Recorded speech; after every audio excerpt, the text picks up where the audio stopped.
अच्छा जी, ये हमारा मोल का दूसरा पार्ट है, मोल टॉपिक का। और इसमें हमने क्या करना है, जो कुछ और क्वेश्चंस हैं जो इससे रेलेवेंट हैं, क्या कहते हैं, मोल से रेलेवेंट, वो बुक में मौजूद हैं, वो हमने सॉल्व करने हैं। चलें जल्दी से सॉल्व करते हैं। हम अब ये फाइंड करना चाह रहे हैं हाउ टू फाइंड मोल्स। हमने मोल्स कैसे फाइंड करना है, तो उसके लिए फार्मूला देखो, n is equal to small m over capital M। n is equal to small m over capital M। n किसको रिप्रेजेंट करता है भाई? ये मोल को रिप्रेजेंट करता है। स्मॉल m जो है ये गिवन मैस होगा, गिवन मैस इन ग्राम, ठीक है। और ये कैपिटल M हमारा क्या होगा? Molar mass. तो मोलर मैस, इस चीज़ को अपने जहन में रखें, मोलर मैस क्या होगा? याद रखें, कोई भी चीज़ का मैस ऑफ 1 मोल, जो भी चीज़ 1 मोल है उसके मैस को मोलर कहेंगे। चाहे वो फार्मूला यूनिट है, चाहे वो आयन है, चाहे वो एटम है, चाहे वो मॉलिक्यूल है, कुछ भी है, अगर वो 1 मोल है तो उसका मैस क्या कहलाएगा? Molar mass. और अगर वो एटम है तो एटॉमिक मैस, मॉलिक्यूल है तो मॉलिक्यूलर मैस, फार्मूला यूनिट है तो फार्मूला यूनिट मैस, आयनिक मैस। तो ये मैस होंगे जब वो एक एटम, एक आयन, एक फार्मूला यूनिट और एक मॉलिक्यूल की शक्ल में होंगे। लेकिन जब वो मोल होंगे तो उनका मैस क्या कहलाएगा? हर सूरत मोलर मैस कहलाएगा। लो भी, ये हमारे पास formula n is equal to small m over capital M। चलो एग्जाम्पल करना शुरू करते हैं। अगर मेरे पास 11.5 ग्राम सोडियम हो, 11.5 ग्राम, तो भाई इसके मोल बताओ, मोल क्या होंगे? तो हम क्या करेंगे, ये मेरे पास है गिवन मैस, तो फॉर्मूला लगेगा n is equal to small m over capital M। m कितना है? 11.5 डिवाइडेड बाय, अब मुझे कैपिटल M मोलर मैस यानी कि वही एटॉमिक मैस 23, तो 23 नीचे आ जाएगा तो आंसर आएगा 0.5। ये हमारे पास मोल आ गए। चलें अगला चलते हैं। हमारे पास है जी 10 ग्राम पानी, 10 ग्राम वाटर। अब मेरे पास अगर 10 ग्राम वाटर है तो मुझे कैलकुलेटर की भी ज़रूरत पड़ेगी, तो मैंने साथ में ये मोबाइल रखा हुआ है कैलकुलेट करने के लिए। 10 ग्राम मेरे पास पानी है, तो इसके मुझे अगर मोल फाइंड करने हैं तो क्या करेंगे? n is equal to small m over capital M। Small m मेरे पास 10 और कैपिटल M इसका 18 होगा, तो भाई 10 18 आंसर आएगा 0.555 एंड सो ऑन, मतलब 55 इसको 6 कर लेते हैं।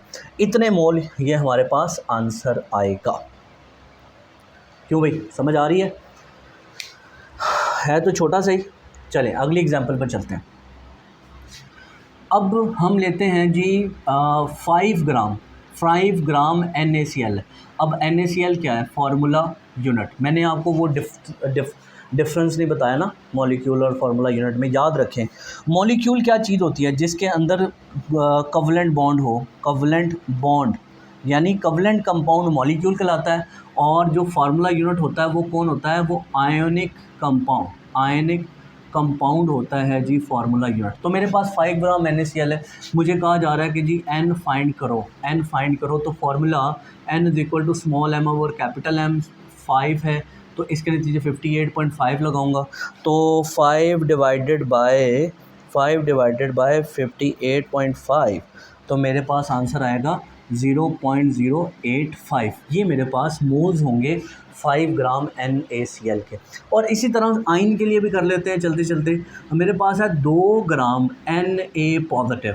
हालांकि 2 ग्राम Na पॉजिटिव आयन होते नहीं हैं, लेकिन हम कहते हैं कि मेरे पास 2 ग्राम Na पॉजिटिव आयन है, मुझे इसके मोल निकालने हैं। तो n is equal to 2 divided by 23। तो हम क्या कर रहे हैं, 2 डिवाइडेड बाई 23, आंसर आ रहा है 0.086, 0.08869। ये हमारे पास मोल्स होंगे किसके? सोडियम के मोल यानी आयन के, फार्मूला यूनिट के, इधर से मॉलिक्यूल और इधर से एटम, इनके हमने मोल कर लिया। चलो अब जो बुक में एग्जाम्पल दी हैं, कुछ एग्जाम्पल दी हैं, हम उनको सॉल्व करने की कोशिश करते हैं। तो इसमें दिया है calculate gram atoms, 0.1 gram of sodium, 0.1 kilogram of silicon. मैं सिलिकॉन के लिए करता हूँ, आप 0.1 किलोग्राम सोडियम के लिए करिएगा। तो जी मैस हमें क्या दिया हुआ है? Mass equal to 0.1 kilogram of 0.1 kilogram है सिलिकॉन का, ठीक है। तो क्या फाइंड करने हैं जी, n फाइंड करना है, ठीक। n is equal to small m over capital M, लेकिन उससे पहले 0.1 किलोग्राम को 0.1 मल्टीप्लाई बाय 1000 करेंगे तो ये आएगा 100 ग्राम, ठीक है। तो अब हमने 100 को डिवाइड करना है। सिलिकॉन का मास कितना होता है, सिलिकॉन का मास 27 और 28 होता है, 28। तो 100 डिवाइडेड बाय 28, तो ये 3.7, तो मोल कितने आए, 3.571। आंसर देख लेते हैं, 3.571, यस आंसर ठीक है, 3.56 है हमारा, 7 आया, ज़बरदस्त आ गया। चलें अब एग्ज़ाम्पल नंबर, ये कौन सी एग्ज़ाम्पल है जी, ये एग्ज़ाम्पल थी 1.6 एग्ज़ाम्पल, यानी छठी एग्ज़ाम्पल है जो हम कर रहे थे। एग्ज़ाम्पल 6 ये हमारी है। अच्छा जी, अब हम करते हैं एग्ज़ाम्पल 7। एग्ज़ाम्पल 7 में हमें क्या दिया हुआ है, मोल दिए हुए हैं, मोल्स ऑफ MgSO4 जो कि कितने हैं, 10 टाइम्स -3। उसने कहा कि भाई फाइंड करो mass in grams, mass in grams find करो, यानी मुझे क्या फाइंड करना है, स्मॉल m फाइंड करना है अब की बार।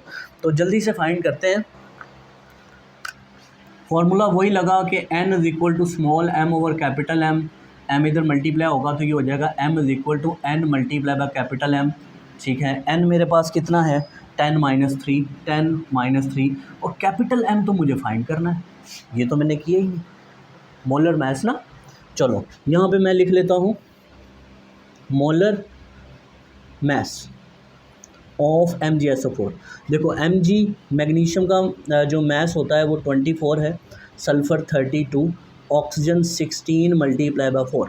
देखो SO4 है ना, SO4 तो 16 एटॉमिक मास होता है, यानी मोलर मास होता है ऑक्सीजन का, तो 4 से मल्टीप्लाई किया क्योंकि मेरे पास 6 क्या है, 6 ऑक्सीजन है। इसी तरह सल्फ़र 32, मैग्नीशियम 24। तो आंसर इसका जो टोटल करने पर मेरे पास आंसर आता है वो क्या है, लो भाई 16 मल्टीप्लाई बाय 4 प्लस 32 प्लस 24, तो ये मेरे पास आ रहा है आंसर 120।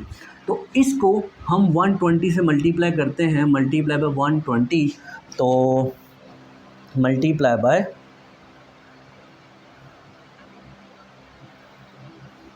120 मल्टीप्लाई बाय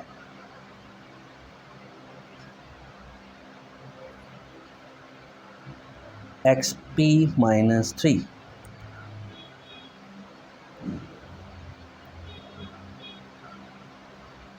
हाँ आंसर आ रहा है 0.12 ग्राम। ये मेरे पास है, मास इज़ इक्वल टू 0.12 ग्राम। देख लेते हैं, यस बिल्कुल ठीक है, 0.12 ग्राम हमारा आंसर आ गया, ठीक है। अच्छा जी, ये क्वेश्चन नंबर 10 है, और 10 का कौन सा पार्ट कर रहे हैं हम, ए पार्ट कर रहे हैं। 10 है और इसका ए पार्ट हम सॉल्व कर रहे हैं। इसमें चेक करें, दिए हुए हैं ग्राम मास इन ग्राम 2.7 मोल्स ऑफ KMnO4, यानी हमें मोल्स दिए हुए हैं, मोल्स ऑफ KMnO4, ठीक है, वो कितने दिए हैं जी, 2.7। इसके बाद हमें पूछा गया है, कहा गया कि मास इन ग्राम फाइंड करो, ये हमारा काम।